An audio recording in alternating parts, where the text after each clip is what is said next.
Hello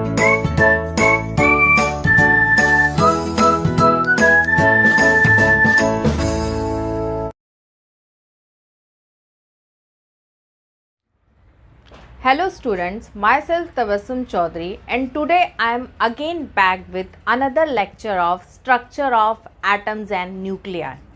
last lecture में हमने देखा था कि किस तरह से एटम जो है वो एग्जिस्टेंस में आया था. फर्दर हमने देखे थे रुदरफोर्ड के कुछ ड्रॉबैक और उन ड्रॉबैक्स को नील बोर के कुछ पोस्टुलेट्स ने ओवरकम किया था. So far we have talked about 3 postulates of Niels Bohr. आज के लेक्चर्स में हम देखेंगे रेडियस ऑफ बोर ऑर्बिट कितना होता है. ओके, आज हम देखेंगे कि रेडियस ऑफ बोर ऑर्बिट जो है वो कितना होता है. उसी तरह से अगर आपको एनर्जी फाइंड करने को कहे किसी भी पर्टिकुलर ऑर्बिट का तो वो आप कैसे निकालोगे. यानी कि आज हम डिराइव करने वाले हैं 2 इम्पॉर्टेंट डेरिवेशन इस चैप्टर के. इससे पहले कि हम शुरू करें रिकॉल कर लेते हैं बोर के पोस्टुलेट्स, बिकॉज वो पोस्टुलेट्स जो है आज इस डेरिवेशंस में यूज्ड होंगे. तो बोर का जो पहला पोस्टुलेट था वो क्या था. According to Bohr's first postulate, जहाँ पे उन्होंने क्या एक्सप्लेन किया था कि इलेक्ट्रॉन जो है वो कैसे रिवॉल्व करते हैं around the nucleus. It revolves in a circular orbit. तो बोर सर ने कहा था कि सेंट्रीपिटल फोर्स जो है वो बराबर है किसके, इलेक्ट्रोस्टैटिक फोर्स के, और इसी वजह से मेरा जो इलेक्ट्रॉन है वो न्यूक्लियस के अराउंड कैसे रिवॉल्व करेगा, सर्कुलर ऑर्बिट में रिवॉल्व करेगा. तो ये रहा हमारा बोर का फर्स्ट पोस्टुलेट, जहाँ पे सेंट्रीपिटल फोर्स को हमने दिया है mv²/r से और इलेक्ट्रोस्टैटिक फोर्स है हमारा 1/4πε0 Ze²/r². इस तरह से हमने कुछ दिया है. आज के लेक्चर्स में हम देखेंगे कि ये जो टर्म है ये क्या स्पेसिफाई कर रहे हैं. What is Z, what is E, what is R, what is M, ये जो है टर्म्स क्या होते हैं ये हम देखेंगे. अगेन हमने सेकंड पोस्टुलेट देखा था. वो सेकंड पोस्टुलेट जो था वो डिफाइन करता था कि बोर का, वो डिफाइन कर रहा था, जो सेकंड पोस्टुलेट थे वो सेकंड पोस्टुलेट हमें बता रहा था कि अगर इलेक्ट्रॉन कंटिन्यूसली रिवॉल्व कर रहे हैं सर्कुलर ऑर्बिट में तो वो एनर्जी क्यों नहीं लूज़ करेंगे. बिकॉज नील सर ने हमें बताया है सेकंड पोस्टुलेट में कि एक इलेक्ट्रॉन जो है वो कहीं भी नहीं रिवॉल्व कर सकता है. वो रिवॉल्व करेगा at a distance of, at a angular momentum of nh/2π. वो इसी डिस्टेंस पे क्या करेगा, रिवॉल्व करेगा, तब जाके उसकी एनर्जी जो है वो लूज़ नहीं होगी. पहले ऑर्बिट के लिए हम n को कितना रखेंगे 1, सेकेंड ऑर्बिट के लिए we are going to put it as 2 and so are we are going to increase it. So ये हमारे 2 पोस्टुलेट्स थे. ये 2 पोस्टुलेट आज के हमारा जो डेरिवेशंस है उसमें यूज्ड होगा. So let's start with it. आज का हमारा जो डेरिवेशन है that is ready of orbit. अब रेडी ऑफ ऑर्बिट क्या है. रेडी का मतलब nothing but it is a radius. ये कह रहा है कि हम फाइंड करने वाले हैं रेडियस ऑफ ऑर्बिट. किसके ऑर्बिट का निकालना है. We need to find out Bohr orbit. हम बोर ऑर्बिट का क्या फाइंड आउट करने वाले हैं, रेडियस फाइंड आउट करने वाले हैं.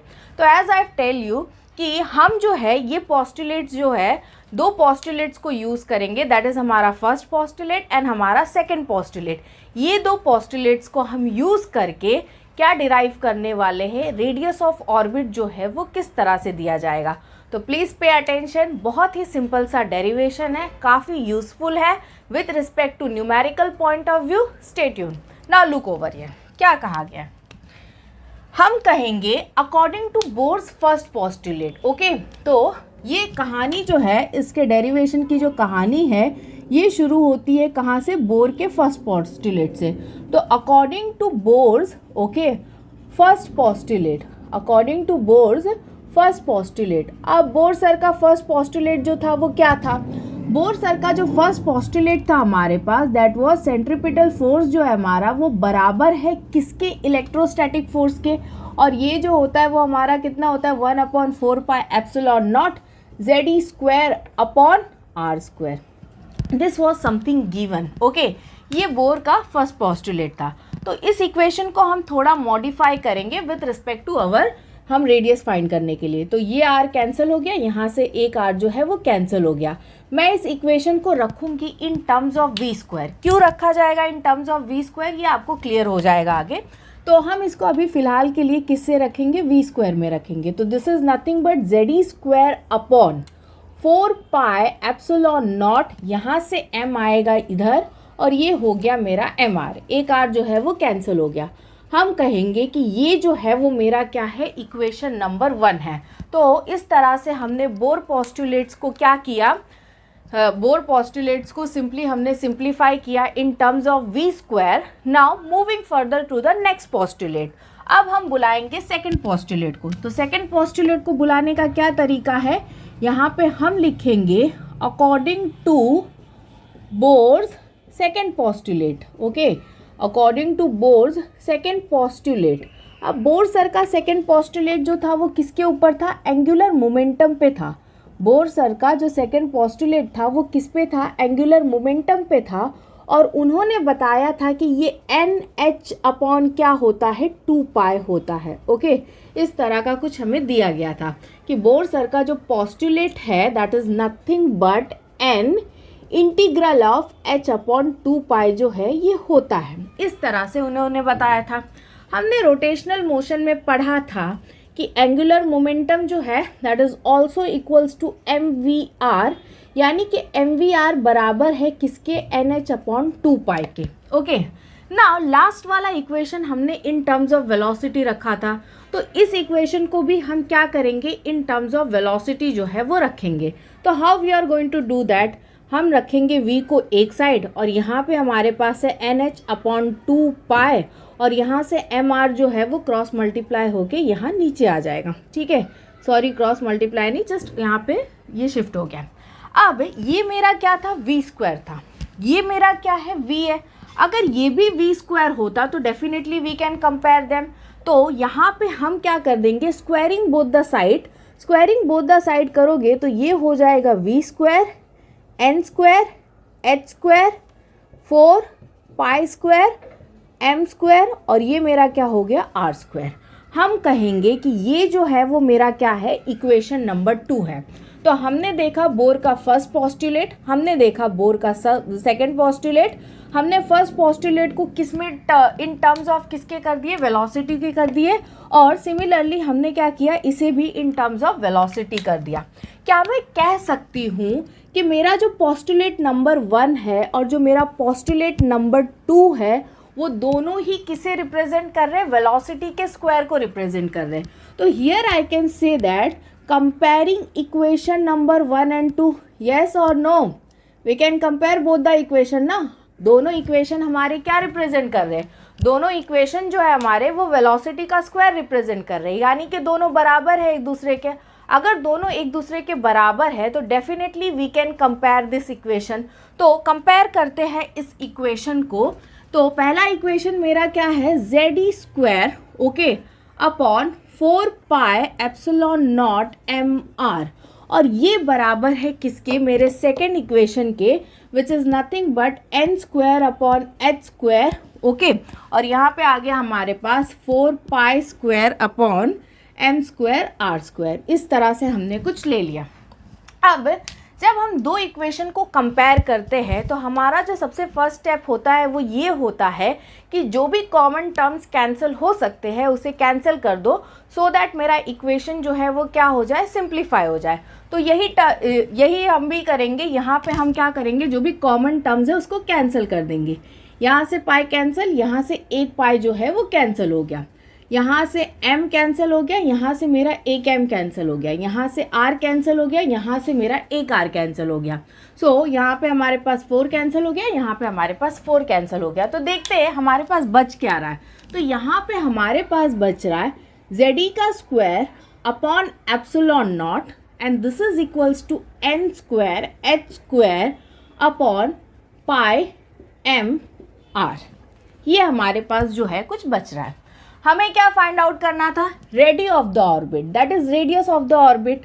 रेडियस ऑफ द ऑर्बिट जो है वो कौन होगा, ये होगा। तो हम हमारे इक्वेशन को किस में ले लेंगे, हम हमारे इक्वेशन को इन टर्म्स ऑफ आर ले लेंगे। तो लेट्स प्रोसीड विद दिस। यहाँ पे अगर मैं इन टर्म्स ऑफ आर लेती हूँ तो ये था मेरा एन स्क्वायर एच स्क्वायर, यहाँ से आर गया वहाँ पे, यहाँ पे हमारे पास है पाई एम, यहाँ से आया जेड ई स्क्वायर ओके। और ये एप्सिलॉन नॉट जो है वो मेरा कुछ यहाँ पे आ गया। ना if you look properly, okay, अगर आप ध्यान से देखोगे तो आपको क्या समझ में आएगा कि इस इक्वेशन में काफ़ी ज़्यादा कांस्टेंट नंबर है। वो कौन कौन से हैं? Look over here, H square epsilon not. H जो है वो क्या है? प्लैंक का कांस्टेंट है। ये हमारा क्या है? परमिटिविटी।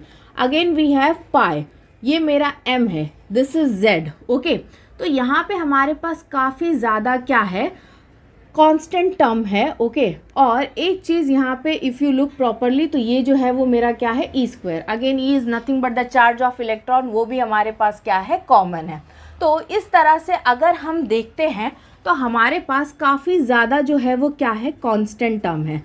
तो जितने भी आपके कांस्टेंट टर्म थे उसको हमने क्या किया? एक साइड ले लिया, और बाकी जो थे उनको हमने एक साइड ले लिया। तो हमारे पास यहाँ पे बचता है n स्क्वायर अपॉन z, और इस तरफ हमारे पास जो बचता है वो क्या है? h square epsilon naught pi m e square, okay. This is something we have. अब देख लेते हैं कि ये क्या होता है। रेडियस जो है ना, ये ऑर्बिट के ऊपर डिपेंड करता है कि आप कौन से ऑर्बिट के लिए निकाल रहे हो। फर्स्ट ऑर्बिट तो रेडियस 1, सेकेंड ऑर्बिट तो रेडियस 2, थर्ड ऑर्बिट के लिए निकालोगे तो वहाँ पे मेरा रेडियस जो होगा वो किसके लिए होगा? 3 के लिए होगा। फोर्थ ऑर्बिट के लिए निकालोगे तो रेडियस वहाँ पे किसका होगा? फोर्थ के लिए। तो इस तरह से ये जाता है। अगेन एच जो है वो मेरा प्लैंक कांस्टेंट है, epsilon naught is also a constant value, pi जो है ये मेरा क्या है? This is also a constant. m जो है ये किसका होगा? यहाँ पे भी ये मेरा क्या है? एक कांस्टेंट वैल्यू है। और ये जो e है that is also a charge of electron, this is also a constant value. तो अगर मैं सभी कांस्टेंट को हटा देती हूँ, ठीक है, अगर मैं सभी कांस्टेंट वैल्यूज को हटा देती हूँ तो मेरे पास क्या बचता है?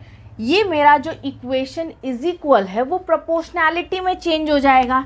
मुझे पता चलता है यहाँ से कि आर एन जो है मेरा, that is radius of nth orbit जो है, ये डायरेक्टली प्रोपोर्शनल है किसके? n स्क्वायर अपॉन z के, ओके। ये मेरा किसके डायरेक्टली प्रोपोर्शनल है? n स्क्वायर अपॉन z के।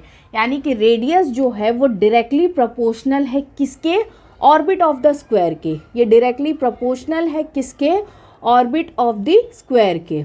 नाउ मूविंग फर्दर, अगर आप फर्स्ट ऑर्बिट के लिए रेडियस फाइंड कर रहे हो तो यहाँ पे किस तरह से दिया जाएगा? अगर आप फर्स्ट ऑर्बिट के लिए रेडियस फाइंड कर रहे हो तो वो किस तरह से दिया जाएगा? Now before proceeding to that, यहाँ पे हम क्या करते हैं?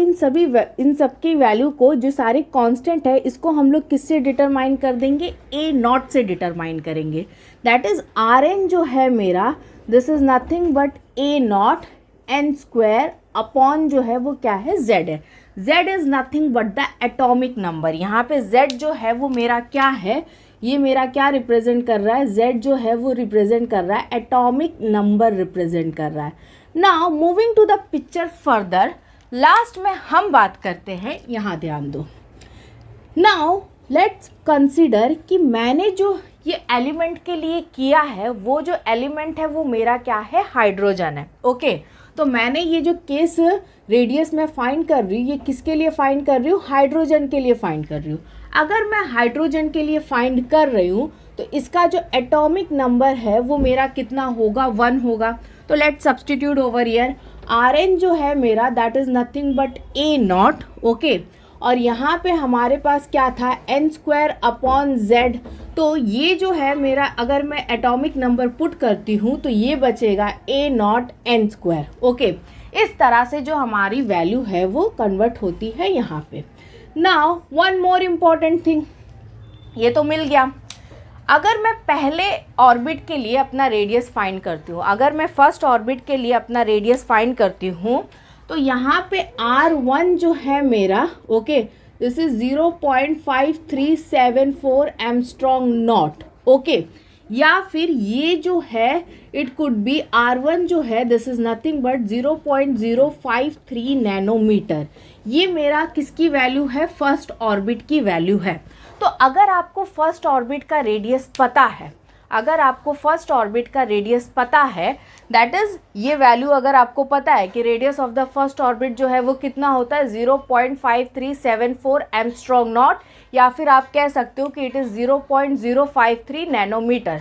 तो आप जो है बाकी जो रेडियस है, बाकी जो ऑर्बिट के रेडियस है उसको काफ़ी इजीली जो है वो फाइंड कर सकते हैं। तो यहाँ पे हम डिराइव करेंगे एक स्टैंडर्ड फार्मूला, और वो स्टैंडर्ड फार्मूला जो है मेरा वो कुछ इस तरह से दिया जाएगा कि रेडियस फाइंड करना है ना nth ऑर्बिट का, तो ये बराबर है किसके, radius of first orbit to the n square. Okay, ये क्या है, radius of first orbit to the n square. कैसे हुआ ये, क्योंकि अगर मैं यहाँ पे वैल्यू पुट करती हूँ 1, ओके, फर्स्ट ऑर्बिट के लिए अगर आप इसको पुट करके निकालते हो तो आपको क्या मिल गया, सारे कांस्टेंट वैल्यूज जो है वो मिल गए।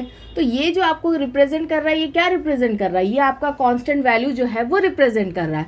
सो यहाँ पे अगर मुझे चाहिए रेडियस ऑफ nth ऑर्बिट, तो I am going to find it this way. Okay, इस तरह से हमने क्या फाइंड किया, रेडियस ऑफ nth ऑर्बिट। और ये जो आपका फॉर्मूला आया है ये बहुत बहुत बहुत ही इम्पॉर्टेंट फॉर्मूला है with respect to NEET and JEE point of view, या फिर आप Maharashtra CET point of view से भी ले सकते हो। ये बहुत ही इम्पॉर्टेंट फार्मूला है with respect to numerical MCQs point of view. अगर आपको ये फार्मूला आता है तो आप काफ़ी इजीली जो है radius of any particular Bohr orbit जो है आप फाइंड कर सकते हो। उसी तरह से अगर इसने पूछ लिया कि वेलोसिटी बता दो, ठीक है, इसने हमसे क्या पूछ लिया कि चलो वेलोसिटी बता दो, तो वेलोसिटी अगर आपको चाहिए, ठीक है, आपको क्या चाहिए, वेलोसिटी ऑफ एन ऑर्बिट चाहिए। तो वेलोसिटी ऑफ ऑर्बिट जो है हमारे पास यहाँ पे v की वैल्यू थी, v is nothing but nh/2πmr। Okay, ये कुछ हमें वैल्यू जो है वो दी गई थी, velocity of orbit is nothing but nh/2πmr। तो हम क्या करेंगे यहाँ पे, okay, what we are going to do, जो मेरा रेडियस ऑफ ऑर्बिट था, ओके, ये वाला जो मेरा रेडियस ऑफ ऑर्बिट था, इसको मैं ले जाके किस में सब्सटीट्यूट कर दूंगी, इसको मैं ले जाके यहाँ पे सब्सटीट्यूट कर दूंगी। तो ये मुझे क्या देगा, वेलोसिटी ऑफ nth ऑर्बिट, कि पहले ऑर्बिट में है तो इलेक्ट्रॉन की वेलोसिटी क्या होगी, दूसरे ऑर्बिट में है तो इलेक्ट्रॉन की वेलोसिटी क्या होगी। ओके, तो इस तरह से ये कुछ दिया जाएगा। तो लेट्स सी, वैल्यूज़ पुट करते हैं, क्या वैल्यूज़ आएगी। तो वेलोसिटी जो है that is nothing but nh/2π, और ये m, r जो है ये डिनोमिनेटर में है। ओके, ये वैल्यूज़ कैसे थे, न्यूमरेटर में थी, तो वैल्यू शफल हो जाएगी। यहाँ पे हमारे पास है h²ε0 और ये रहा मेरा n², डिनोमिनेटर की वैल्यू ऊपर चली गई, दैट इज़ πme²। इस तरह से हमें कुछ मिलता है। अब अगेन सेम चीज़, जो भी कॉमन टर्म है उसको कैंसिल कर देते, पाई कैंसिल, m कैंसिल, एक h जो है वो भी कैंसिल हो गया। अब हमारे पास एक n था वो भी कैंसिल हो गया। अब बचता क्या है यहाँ पे वो देखते हैं। तो वेलोसिटी जो है हमारी that is nothing but e²/2ε0, और यहाँ पे हमारे पास क्या आ गया, वन सेकेंड, प्लैंक कांस्टेंट भी है हमारे पास h, और ये जो है वो मेरा क्या है n²। ओके, तो n को मैंने बाहर ले लिया क्योंकि ऑर्बिट का नंबर जो है वो क्या होता है, चेंज होता है। तो late cross check, e² twice, और उसके बाद हमारे पास प्लैंक कांस्टेंट, एंड देन हमारे पास क्या आता है, ε0। तो अगर आप ध्यान दोगे तो ये जो वैल्यूज़ है ना, again this values are constant, ये सारे वैल्यूज़ जो है आपके ये फिर से क्या है, कांस्टेंट है। तो ये कांस्टेंट वैल्यूज़ जो है अगर मैं हटा लूँ तो मेरा जो वैल्यू है वो बताएगा कि वेलोसिटी जो इलेक्ट्रॉन की है ना that is inversely proportional to its orbit. ठीक है, जितना ज़्यादा, जितना बड़ा उसका ऑर्बिट होगा उतनी ही कम उसकी क्या होगी, वेलोसिटी होगी। यानी कि जैसे आपका नंबर ऑफ ऑर्बिट इंक्रीज़ हो रहा है, वेलोसिटी ऑफ द इलेक्ट्रॉन जो है वो क्या हो जाएगा, डिक्रीज़ हो जाएगा। सो यहाँ पे हमने देखा बोर के दो postulate. Now we have seen the two postulate of Bohr's, that is centripetal force is equals to electrostatic force. फिर हमने बात की एंगुलर मोमेंटम की, विच इज़ नथिंग बट nh/2π। इन्हीं दो पोस्टुलेट को यूज़ करके मैंने क्या किया, रेडियस ऑफ बोर ऑर्बिट जो है वो डिराइव किया।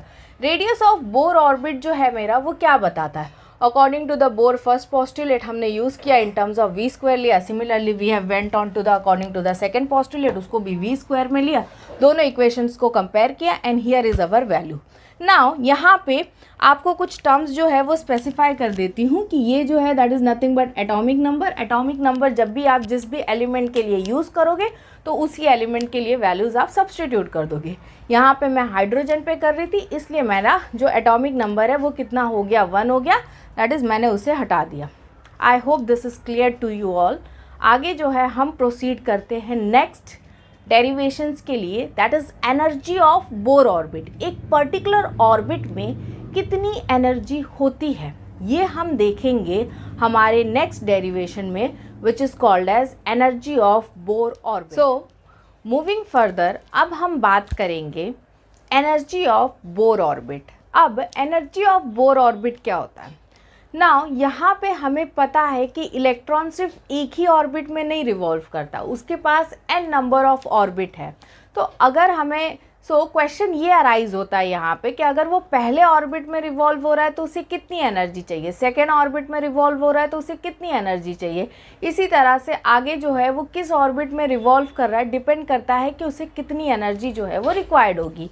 तो यहाँ पे इस डेरिवेशन में हम देखेंगे कि इलेक्ट्रॉन अगर फर्स्ट ऑर्बिट में है तो उसके लिए क्या एनर्जी रिक्वायर्ड है, उसी तरह से इलेक्ट्रॉन जो है वो किसी दूसरे ऑर्बिट में होगा तो उसे कितनी एनर्जी जो है वो लगेगी।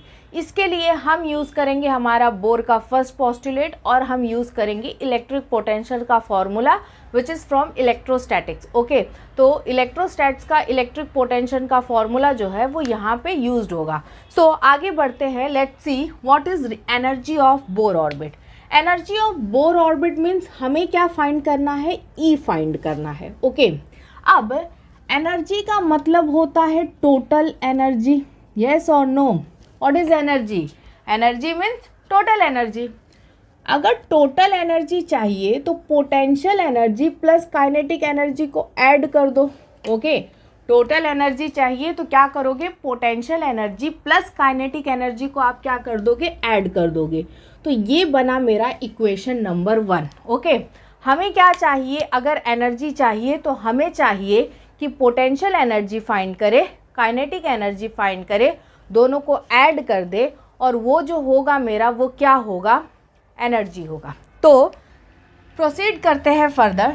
ओके, यहाँ पे हम कहेंगे कि electric potential at a distance r from charge, okay, from charge plus E is given by. Okay, यहाँ पे हमने क्या बोला कि मेरे पास एक चार्ज है प्लस E। ओके, और यहाँ से एक डिस्टेंस r पे मुझे इसका क्या फाइंड करना है, इलेक्ट्रिक पोटेंशियल फाइंड करना है।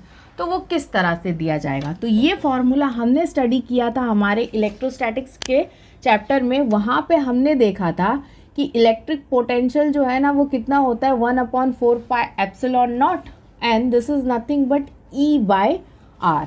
ये हमारा क्या था, इलेक्ट्रिक पोटेंशियल का फॉर्मूला था, and we have studied in electrostatics. Okay, moving further, हमें तो फाइंड करना था potential energy. Okay, potential energy जो है ना that is nothing but electric potential को, potential energy is nothing but electric potential को किससे मल्टीप्लाई कर दो, चार्ज ऑफ इलेक्ट्रॉन से मल्टीप्लाई कर दो, चार्ज ऑफ इलेक्ट्रॉन से मल्टीप्लाई कर दो।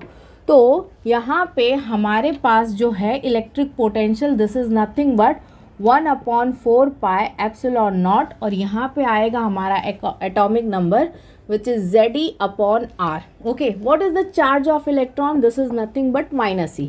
जब ये -e से मल्टीप्लाई करेगा तो यहाँ पे हो जाएगा -Ze का square upon 4 pi epsilon not r. Okay, तो ये बना मेरा इक्वेशन नंबर 1। इस तरह से हमने फाइंड किया हमारा फर्स्ट इक्वेशन, दैट इज़ हमें मिल गया पोटेंशियल एनर्जी ए पर्टिकुलर, हमें मिल गया potential energy of an electron, अब of an orbit, sorry not electron, of an orbit. अब आगे देखते हैं काइनेटिक एनर्जी जो है वो कैसे मिलेगा। तो काइनेटिक एनर्जी फाइंड करने का सबसे बेस्ट तरीका ये है कि हम हमारा फर्स्ट पोस्टुलेट उठा लेते हैं। Why I am saying this, ये अभी आपको समझ में आएगा। ओके, सो यहाँ पे दिस इज़ नथिंग बट ये बराबर है माइनस जेड ई स्क्वायर के upon 4 pi epsilon naught are. Okay, तो ये था हमारा पोटेंशियल एनर्जी और ये है हमारा इक्वेशन नंबर 2। ओके, यहाँ पे है हमारे पास ये equation number 2। Now moving further, अब हमें फाइंड करना है काइनेटिक एनर्जी। तो काइनेटिक एनर्जी फाइंड करने के लिए हम बुलाएंगे बोर के फर्स्ट पोस्टुलेट को। तो यहाँ पे हम लिखेंगे according to Bohr's first postulate, according to Bohr's first postulate. Okay, according to Bohr's first postulate हमें पता है mv स्क्वायर अपॉन आर जो है ये बराबर है किसके, 1/4 पाई एप्सिलॉन नॉट जेड ई square upon r square. Okay, ये हमें पता है, ये हमारा क्या है, बोर का फर्स्ट पोस्टुलेट। तो can I cancel this? Yes definitely, जो कॉमन है वो तो कैंसिल हो ही जाएंगे। अब अगर मैं दोनों साइड हाफ मल्टीप्लाई कर देती हूँ, दैट इज़ ये जो है यहाँ पे भी मैं हाफ मल्टीप्लाई कर देती हूँ, यहाँ पे भी मैं क्या करूँगी, हाफ मल्टीप्लाई कर दूँगी। तो multiplying both the side half, ये जो है हाफ एम वी स्क्वायर क्या होता है, half M we square is nothing but ये हमारा क्या है, काइनेटिक एनर्जी है। तो हम मल्टीप्लाई कर रहे हैं हाफ दोनों साइड, तो यहाँ पे हमारा जो इक्वेशन है वो कैसे हो जाएगा, half M we square. Okay, this is equals to, यहाँ पे हो जाएगा 1/8 पाई एप्सिलॉन नॉट जेड ई स्क्वायर और ये जो है हमारा यहाँ पे हो जाएगा आर। इस तरह से हमें कुछ मिल गया। तो now you can write that half M we square, half M we square is nothing but वो मेरा क्या बनेगा, काइनेटिक एनर्जी। आगे बढ़ते हैं, let's see what is next. तो can I write half M we square is nothing but ये मेरा क्या बना, काइनेटिक एनर्जी बना। इसको साइड में रखते हैं, ये अभी यूज्ड होगा। ओके, तो हमारे पास एक इक्वेशन है हाफ एम वी स्क्वायर और ये जो इक्वेशन है मेरा वो बराबर है किसके, जेड ई स्क्वायर के upon 8 pi epsilon naught are. Okay, इस तरह से हमारे पास कुछ दिया है। हम इसको लिख सकते हैं कि ये जो है वो मेरा क्या है, काइनेटिक एनर्जी है and this is equals to nothing but Z E square upon 8 pi epsilon naught r. Clear है व्हाट इज द सीन?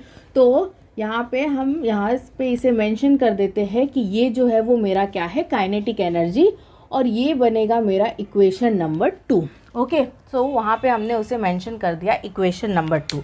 अब हम क्या करेंगे, सब्सटीट्यूट करेंगे। Okay, what is the next step, हम करेंगे substituting equation number 1, sorry equation number 2 और ये मेरा इक्वेशन नंबर 3 होगा। Okay, equation number 2 and equation number 3। Okay, दोनों इक्वेशन को हम ले जाएंगे कहाँ पे, इन इक्वेशन नंबर 1। तो इक्वेशन नंबर 1 क्या था, एनर्जी चाहिए तो potential energy plus kinetic energy को ऐड कर दो। Okay, so what is your potential energy, potential energy जो था वो हमारे पास कुछ यहाँ पे है, that is minus Z E square upon 4 pi epsilon naught r plus kinetic energy जो है that is nothing but Z E square upon 8 pi epsilon naught are.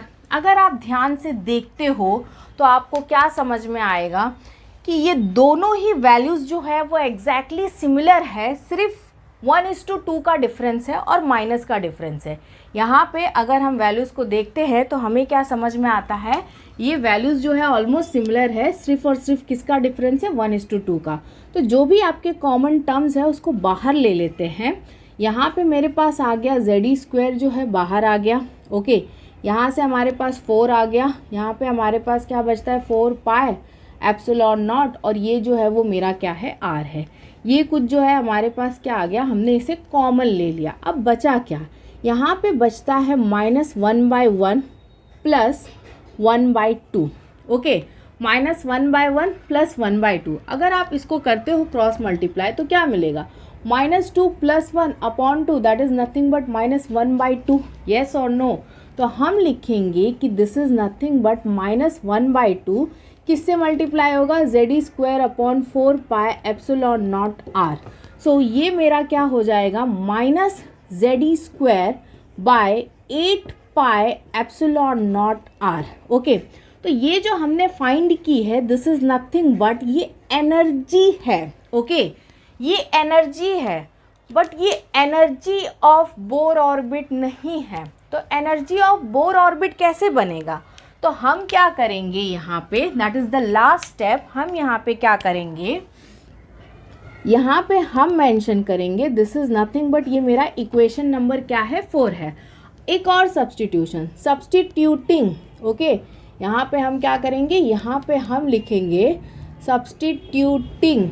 किसे सब्सटीट्यूट करोगे, यहाँ पे आप सब्सटीट्यूट करोगे Rn की वैल्यू को, यहाँ पे आप सब्सटीट्यूट करोगे किसे, Rn की वैल्यू को इन इक्वेशन नंबर 4। यहाँ पे हम इसे सब्सटीट्यूट करेंगे कहाँ पे, इक्वेशन नंबर 4 पे। तो एनर्जी जो है मेरी that is nothing but minus ZE² upon 8 pi epsilon not R, ये एनर्जी था, ये आपका इक्वेशन नंबर 4 था। अब जब आप इसे सब्सटीट्यूट करोगे तो ये डिनोमिनेटर में है, तो वैल्यूज़ जो है वो क्या हो जाएंगी, शफल हो जाएंगी। यहाँ पे आ जाएगा h² एप्सिलॉन नॉट n², ऊपर चला जाएगा पाई m E² बाय z। इस तरह से कुछ ये दिया जाएगा। व्हाट नेक्स्ट, जो भी कॉमन टर्म है आप उसे क्या कर दोगे, कैंसिल कर दोगे। पाई जो है वो मेरा क्या हो गया, कैंसिल हो गया। एनीथिंग एल्स जो कैंसिल होगा, आई थिंक कुछ नहीं कैंसिल होगा, अगर आगे कुछ होगा तो हम कर देंगे। ओके सो एनर्जी जो है मेरी that is nothing but -1/8, okay Z² e⁻⁴, ये हमें कुछ मिलता है यहाँ पे हमारे पास मास भी आ जाता है, दैट इज़ mZ² e⁻⁴। आगे जो है हमारे पास एप्सिलॉन नॉट का स्क्वायर है, यहाँ पे हमारे पास h² है, और इधर जो है हमारे पास वो क्या है, n² है। ओके सो दोनों कॉमन दिख रहे हैं, 1 सेकेंड, ये जो है वो मेरा क्या है, h² है, और ये मेरा क्या है, n² है। In this way it is given as, okay that is mZ² e⁻⁴ 8 epsilon naught square h² n², in this way it is given. So constant को एक साइड ले लेते हैं और जो बाकी जो वैल्यूज़ चेंज होते हैं उन्हें हम एक तरफ ले लेते हैं। तो ये जो है वो क्या हो जाएगा, माइनस, ओके यहाँ पे हमारे पास जो है वो क्या हो जाएगा, m⁻⁴ upon 8 epsilon naught square h², और यहाँ पे हमारे पास जो है ये ब्रैकेट है और ब्रैकेट के बाहर है Z² अपॉन n²। इस तरह से कुछ दिया गया है। ओके एक नोट पॉइंट, आपके महाराष्ट्र टेक्स्ट बुक में दैट इज़ नया सिलेबस है, तो वहाँ पे आप एक करेक्शन कर लो। करेक्शन ये है कि टेक्स्ट बुक में it is given as epsilon naught but the value is epsilon naught का स्क्वायर। आप करके देख सकते हो, यहाँ पे जो भी आपको प्रोसेस बताया गया आप उसके थ्रू सॉल्व करोगे तो आपको पता चलेगा कि यहाँ पे वैल्यू जो है वो क्या है, एप्सिलॉन नॉट का स्क्वायर है। तो it's just a printing mistake, आप वहाँ पे ध्यान रखिए। ओके सो ये सारी जो वैल्यूज़ हैं मेरी, वो वैल्यू कैसी है, कांस्टेंट है। Okay this all values are constant. Constant हटेगा, यहाँ पे प्रोपोर्शनैलिटी का साइन आ जाएगा, E is directly proportional to Z² upon n²। ये कुछ मिल गया। ई जो है energy of nth orbit, okay this is nothing but energy of nth orbit. जब आप इसको सब्सटीट्यूट कर दोगे वैल्यू को, तो अब ये सिर्फ एनर्जी नहीं बोला जाएगा, अब ये क्या बोला जाएगा, एनर्जी ऑफ nth ऑर्बिट बोला जाएगा। सो एनर्जी जो है ये इन्वर्सली प्रोपोर्शनल है किसके, ऑर्बिट ऑफ द स्क्वायर के, जबकि आपका जो रेडियस है वो कैसा था, डायरेक्टली प्रोपोर्शनल था। जितना जैसे जैसे आपका रेडियस बढ़ेगा, जैसे जैसे आपका ऑर्बिट बढ़ेगा वैसे वैसे उसका रेडियस जो है वो क्या होगा, इंक्रीज होगा। बट यहाँ पे क्या हो रहा है, अपोजिट हो रहा है। जैसे जैसे ऑर्बिट बढ़ेंगे वैसे वैसे एनर्जी जो है वो क्या होगी, डिक्रीज होगी।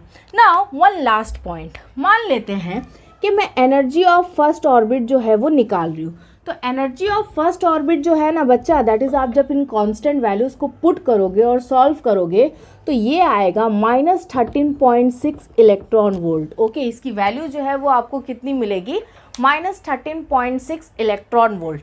अगर आपको पहले ऑर्बिट की एनर्जी पता है तो आप बाकी ऑर्बिट्स की एनर्जी को काफ़ी सिंपल तरीके से सॉल्व कर सकते हो। दैट इज़ आप इसको कैसे निकाल सकते हो, इधर ध्यान दो आप निकाल सकते हो, एनर्जी ऑफ nth ऑर्बिट चाहिए ना, तो एनर्जी ऑफ फर्स्ट ऑर्बिट को डिवाइड कर दो किससे, n² से, और यहाँ पे मैंने क्या रखा है, हाइड्रोजन जो है दैट इज इक्वल्स टू 1, तो मेरा z स्क्वायर जो है वो गायब हो जाएगा। तो यहाँ पे this is the formula. Until endless वो आपको एटॉमिक नंबर मेंशन ना करे, आप क्या करोगे, हाइड्रोजन को कितना कंसिडर करोगे, 1 कंसिडर करोगे। तो जब वो एटॉमिक नंबर किसी और एलिमेंट का बोले तो आप यहाँ पे z की वैल्यूज़ भी सब्सटीट्यूट कर दोगे। So let me clear over here, यहाँ पे no more confusion, any type of confusion कुछ भी नहीं चाहिए। यहाँ पे En जो है मेरा, okay, that is equals to, okay, यहाँ पे मैंने इसको h लिया है, तो ये मेरा क्या है, डायरेक्टली प्रोपोर्शनल है किसके, n स्क्वायर के।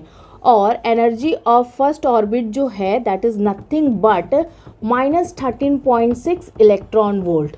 तो इसी तरह से आपको अगर किसी भी ऑर्बिट की एनर्जी निकालनी हो तो आप क्या करोगे, पहले ऑर्बिट की एनर्जी आप जानते हो, it's a simple value -13.6 electron volt. इसको आप डिवाइड कर दो किससे, n स्क्वायर से, ओके। और एक बात हमेशा ध्यान रखना, एनर्जी जो है वो हमेशा आपकी क्या होगी, नेगेटिव होगी। एनर्जी ऑफ ऑर्बिट जो है वो आपकी कैसी होगी, नेगेटिव होगी। Do not confuse in this.